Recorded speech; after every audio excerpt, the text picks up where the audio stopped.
महाराजांच्या आदेश बरहुकूम प्रतापरावांनी त्या बहलोल खानाला आडवा तिडवा लोळवला. फक्त त्यांची एक मोठी चूक झाली. शरण आलेल्याला मरण देऊ नये म्हणून या दिलदार मराठ्यानं त्या जनावराला जिवंत सोडलं आणि तत्क्षणी रायगडावरून प्रतापरावांसाठी महाराजांचं अजून एक पत्र निघालं.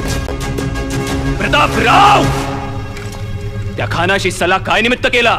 हुकुम होता की बहलोल खानास धरावा अथवा मारावा, तरी तुम्ही त्या झरी सापास सोडलात न ठेचता. खानाच्या तरवारीने कापली केलेली रयत तुम्हास कधीच माफ करणार नाही, कधीच नाही. नोबत आहात आता तरी सरनोबतासारखे वागा आणि लिहा. याच जबाबदार तुम्ही राव.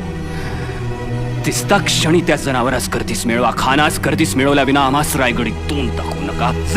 राजांचे हे विखारी शब्द स्वाभिमानी प्रतापरावांचं काळीत चिरत गेले आणि दुखावलेले प्रतापराव कुठलाही विचार न करता अवघे 6 सरदार घेऊन बहलोल खानाच्या दिशेनं निघाले.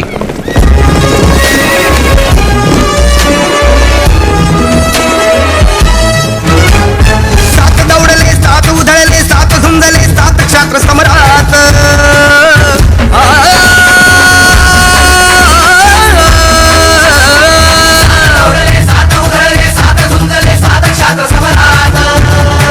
सात हिताऱ्यातून उल्कापात, कडकडकडे उन्हात दामिनी पात.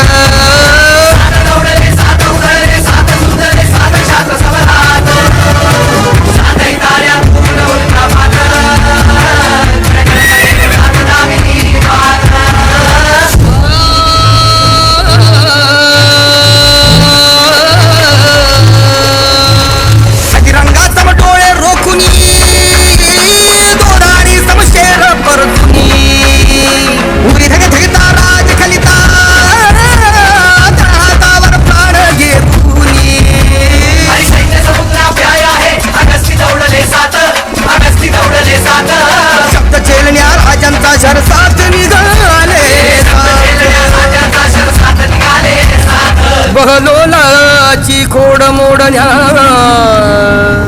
राज्याभिषेकी विघ्न तोडण्या. प्रतापचे कुडतोची घुसले, विसा पिळोजी विठ्ठल भिडले.